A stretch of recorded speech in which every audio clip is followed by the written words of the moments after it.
검찰의 주요 직위에 있고 차관, 장관이 될 뻔도 했던 그런 직위에 있는 사람을 둘러싼 권력비리의 다중이 수사를 통해 가지고 일선 경찰관에게는 외압이 되었다라고 지금도 확신하시는 거죠? 그렇습니다.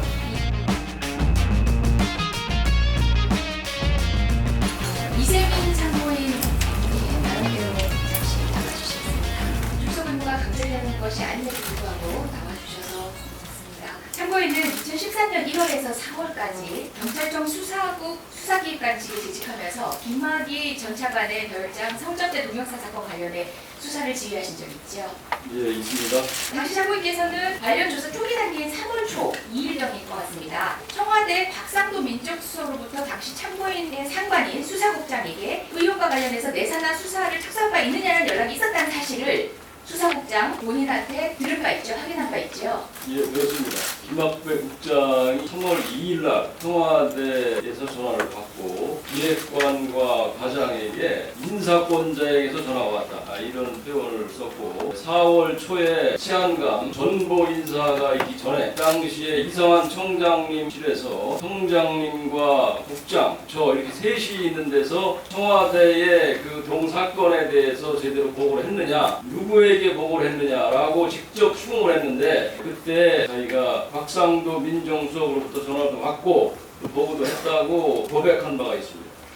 이후 경찰로부터 관련된 문제들이 여러 경로로 13일 지명이 있기까지 한 열흘 남짓 시간 동안 청와대에 지속적으로 보고되었고 참고인도 관련 보고를 한 바 있죠.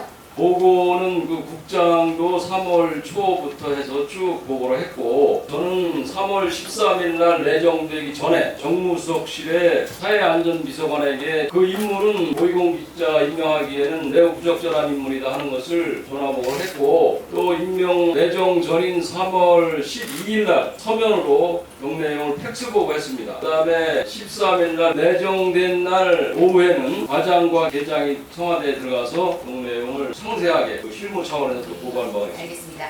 보고가 있었음에도 임명이 강행됐습니다. 청와대 민정수석실이 그 이후에 국가수의 특별감찰반을 보내서 영상 확인하러 들기도 했고 동시에 신임 경찰청장 이성환 경찰청장이 수사보고하는 과정에서 참고인에게 위압을 느낄 수 있는 혹은 수사의 기물 빼고 수사 의지를 꺾는 듯한 그런 발언을 했다고 알려져 있는데요. 어떤가요? 그 이성한 청장께서 3월 말에 취임을 해가지고 제가 이 사건을 요약해가지고 아침마다 청장님께 보고 드리러 갔습니다. 그 보고 드리는 자리에서 네 가지 얘기를 하셨는데 첫 번째는 보고를 끝나고 나오는 자리에서 기획관 남의 가슴을 아프게 하면 벌받아 이렇게 말씀하셨습니다. 네. 그 남의 가슴은 김모 차관을 얘기하는 겁니다. 그 다음에 또 자세하게 인물도를 작성해서 보고를 드리는데도 기획관이 보고하는 내용은 난 하나도 모르겠어 이런 식으로 면박을 줬고 그 다음에 김학의 성폭력 피의 사건의 제명을 건설 브로커 사건으로 바꿔라 뭐 이런 식. 그 다음에 아침에 중요하지 않은 보고는 들어오지 마라. 이게 굉장히 중요한 보고인데도 뭐 그런 식으로 수사를 하는 사람에게 격려는커녕 의혹을 꺾은 그런 사례가 있습니다. 예. 그리고 수사 착수한 지 한 달도 되지 않아서 수사기획관으로 참고인이 직을 발령받은 이후로 따지면 4개월여 만인 4월 15일 돌연 경찰청 학생지도부장으로 발령이 났습니다. 정보 제한규정 위반으로 보이기도 하고 사실상 무책성 인사로 보이기도 하는데요. 과거사 진상조사단에서도 박상도 민정수석과 이준희 전 비서관이 사실상 부당한 인사조치 등으로 수사 방해를 했다라고 수사를 공포하기도 했는데요. 검찰 수사단은 외압이 없었다라고 발표를 했습니다. 경찰의 정당한 수사에 대한 윗선의 외압 의혹 사실 밝혀져야 하고 재발되어서는 안 된다고 생각하는데요. 추가하실 말 있으면 짧게 부탁드리겠습니다.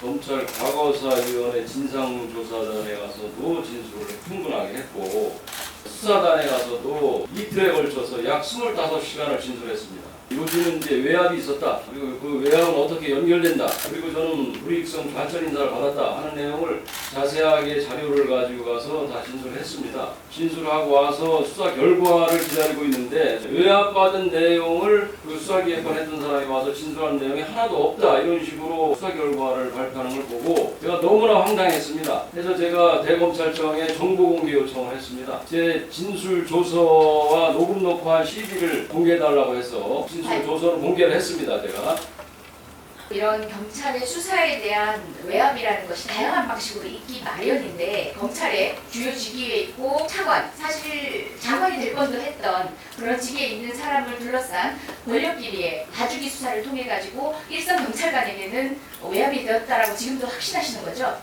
그렇습니다. 예, 추가로 또 여쭤보도록 하겠습니다. 알겠습니다. 예, 자리로 들어가십시오. 잠시 멈춰주십시오. 이문정 참고인